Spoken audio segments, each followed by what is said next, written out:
ગુરુ કૃપાથી આગળ આપણે ચર્ચા કરી હતી. ચિંતામણિર્લોક સુખમ સુરદ્રુ સ્વર્ગ સંપદમ પ્રયચ્છતિ ગુરુ પ્રીતો વૈકુંઠમ યોગી દુર્લભમ. માત્ર ને માત્ર ગુરુની કૃપાથી યોગીઓને પણ દુર્લભ એવું વૈકુંઠ આપણે પ્રાપ્ત કરી શકીએ છીએ. એવો ભાવ મહારાજ દશરથના હૃદયમાં છે કે આ મારા પ્રિય રામ અને લક્ષ્મણ આમ તો કેવા છે, ખર્ચે ના ખૂટે ચોર ના લૂટે દિન દિન બઢત સવાયો. ભગવાનનું નામ લઈએ તો ના ખર્ચવાથી ખૂટે છે, ના ચોર લૂંટી શકે છે. દશરથ રાજાના જીવનમાં શ્રીરામ આવી ગયા તો ના એમને કોઈકને આપવાથી એમના પ્રત્યેનો એમનો પ્રેમ એમનો ભાવ ઓછો થવાનો છે કે ના કોઈ એમને લૂંટીને લઈ જવાનું છે. પણ તે છતાં એક ક્ષણભર માટે પણ પોતાનાથી દૂર નથી થવા દેવા માંગતા. વશિષ્ઠજી મહારાજ ઈશારામાં આજ્ઞા આપે જેથી મહારાજ દશરથ રામ અને લક્ષ્મણને વિશ્વામિત્રજીને સોંપે. વિશ્વામિત્રજી મહારાજ શ્રી રામ અને લક્ષ્મણને લઈને અયોધ્યાની બહાર વનમાં પ્રવેશ કરતા પહેલા એવી વિદ્યા આપે જેનાથી ભૂખ તરસ ના લાગે. અને પ્રવેશ કરતાના સાથે જ સૌથી પહેલા તાડકાનો અંત એક જ બાણથી પ્રભુ તાડકાના પ્રાણ હરી લે છે.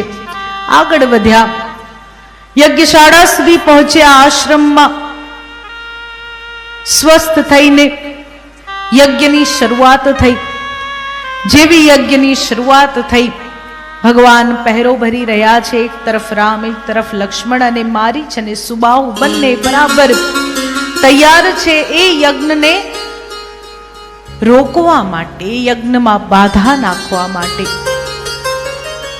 વિષ્ટા રક્ત વગેરે લઈને આવતા મારીચ અને સુબાહુને એક જ ફણા વગરના બાણથી પ્રભુ મારીચને કોસો દૂર ફેંકી દે અને સુબાહુનો લક્ષ્મણજી અંત કરે.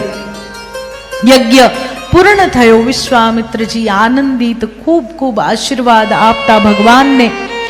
અને એવામાં સમાચાર આવે કે જનકપુરીના મહારાજ જનક, જેમણે પોતાની પુત્રી જાનકી માટે સ્વયંવર રાખ્યો છે, અને જો એમાં વિશ્વામિત્રજી આવે પોતે ધન્ય થશે એવી ભાવના. પહેલા જુઓ, મહારાજાઓ રાજાઓ પોતાના દીકરા દીકરીઓના લગ્નમાં સંતોને બોલાવતા, ઋષિમુનિઓને બોલાવતા. શાના માટે બોલાવતા? તો એ એક જ એવા છે કે જે હૃદયથી નિસ્વાર્થપણે આશીર્વાદ આપશે. બાકી બધા કેવા છે? તો કે કન્યાવરમ રૂપમ, કન્યા રૂપને જોઈ લેશે. પિતાવરમ કુલમ, પિતા કુળને જોઈ લેશે. માતાવરમ ધનમ, માતા ધનને જોઈ લેશે. અને સર્વે જના વરમ ભોજનમ. બાકી બધા તેલ વધારે હતું, મીઠું ઓછું હતું, દાળ તીખી હતી, ઓછી વાનગીઓ બનાવી. હવે તો ફેશન ચાલી છે ને કે બહુ બધી વાનગીઓ જોઈએ. આ થશે. પણ આશીર્વાદ આપવા માટે પોતાના જે ગુરુ હોય, જેને તમે ગુરુ કર્યા હોય, માન્યા હોય, શક્ય હોય તો એમને બોલાવા. તો એ નવ દંપતીને સુંદર આશીર્વાદ આપશે અને એ જીવનમાં એકબીજા સાથે કઈ રીતે જીવવું એનો કંઈક બોધ આપશે. મહારાજ જનકે જ્યારે વિશ્વામિત્રજીને આ આમંત્રણ મોકલ્યું, વિશ્વામિત્રજીની ખૂબ ઈચ્છા છે કે શ્રી રામને લઈ જાય, અને જો હું નિમિત્ત બનું અને રામ અને જાનકીના લગ્ન થઈ જાય તો એનાથી વિશેષ શું હોઈ શકે. મનોમન એવી ઈચ્છા. પરંતુ વિશ્વામિત્રજી વિચારે કે રામને કહેવું કઈ રીતે? તો કહે, ધનુષ યજ્ઞનું આયોજન જનકપુરીમાં છે, અને જો આપ આવશો તો એ યજ્ઞમાં પણ અનેક અનેક રાક્ષસો આવવાના છે. યજ્ઞ સફળતાપૂર્વક પૂર્ણ થશે.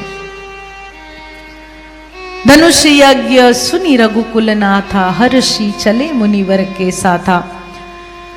તરત જ પ્રભુ તૈયાર થઈ જાય. ઋષિવરના પાછળ ભગવાન શ્રીરામ, ભગવાનના પાછળ લક્ષ્મણજી ચાલતા ચાલતા આગળ વધે. જેવા આગળ જાય, માર્ગમાં અહલ્યાજીનો આશ્રમ આવે. ગૌતમ ઋષિના શ્રાપના કારણે પથ્થર બનેલા અહલ્યાજી. અત્યારના સમયની અંદર કોઈને કહીએ કે શ્રાપથી અહલ્યાજી પથ્થર થઈ ગયા અને ભગવાનની ચરણ રજથી સ્ત્રી થઈ ગયા તો કોઈ માને? ના માને ને. તો એક એવું હોઈ શકે, હું એવું માનું છું કે એવું હોઈ શકે કે શ્રાપથી અહલ્યાજી ભાવહીન થયા. જે આપણી અંદર ભાવ જાગે છે કે સુખ, દુઃખ, પ્રેમ, ક્રોધ, આ બધાની જે અનુભૂતિ થાય છે એ બધાથી હીન અહલ્યાજી શૂન્ય મનસ્ક થઈ ગયા. એમનામાં કોઈ ભાવ નથી. અને ભગવાનના ચરણ એમના આશ્રમમાં પડતા, પરમાત્માના દર્શન કરતા, અને ભગવાનનું ચરણામૃત છે. ચરણની રજ એ ભગવાનનું ચરણામૃત છે. જો એને ભગવાનના ચરણ પખાડીને પીવામાં આવે તો ભગવાનની ચરણ રજ અડતાના સાથે જ અહલ્યાજી ફરીથી ભાવવાળા થઈ ગયા. કેમની અંદરનો ભાવ જે નાશ પામ્યો હતો. ભાવ નાશ પામવાનું કારણ શું? તો જ્યારે દેવરાજ ઇન્દ્ર આવે તો એ સમયે સ્પર્શ નથી ઓળખી શકતા અહલ્યાજી. ગૌતમ ઋષિના નદી સ્નાન કરવા ગયા બાદ જ્યારે દેવરાજ ઇન્દ્ર ગૌતમ ઋષિના રૂપમાં આવે ત્યારે ઇન્દ્રનો સ્પર્શ અને ઋષિ ગૌતમનો સ્પર્શ એ બંનેનો ભેદ નથી સમજી શકતા. જ્યારે દરેકે દરેક સ્ત્રીમાં એક સેન્સ હોય છે કે સામેનાનો સ્પર્શ ઓળખી શકે, સારો છે, ખરાબ છે, પોતાનાનો છે, પારકાનો છે, ઓળખી શકે. એટલે ગૌતમ ઋષિએ ક્રોધિત થઈને કદાચ શ્રાપ આપ્યો હશે કે આ સેન્સ જે તમારામાં ભગવાને મૂક્યું છે એની પણ તમે અનુભૂતિ ના કરી અને તમે સ્પર્શને ના ઓળખી શક્યા, અને એટલે કદાચ એ ભાવહીન, ઇમોશનલેસ થયા હશે. ત્યારબાદ પ્રભુ જ્યારે પ્રશ્ન કરે કે આ કોનો આશ્રમ છે, એટલે પૂર્વની બધી કથા કહે, આપની ચરણરજથી અહલ્યાજી ફરીથી જાગૃત થઈ શકે, ફરીથી સ્ત્રી બની શકે.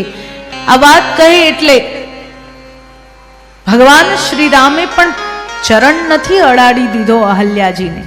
કહ્યું છે કે ગુરુમાતા એટલે મારી માતા સમાન કહેવાય અને મારે એમને પગ અડાડાય નહીં. ત્યારે ચરણ ઊંચો કરે, વાયુદેવ સહાયતા કરે અને ભગવાનના ચરણની રજ અહલ્યાજી પર જઈને પડે. અહલ્યાજી જાગૃત થાય, પ્રભુના દર્શન કરી પાવન થાય. આગળ વધતા ભગવતી માં ગંગાનો પરિચય, પ્રાગટ્યની કથા કહેતા ભગવાન શ્રી રામને પૂર્વજોની યાદ અપાવે. વિશ્વામિત્રજીના કહેવાથી પ્રભુ ગંગાજીમાં પ્રવેશ કરી સ્નાન કરે, જલપાન કરે, આગળ વધે ને મિથિલા પહોંચે.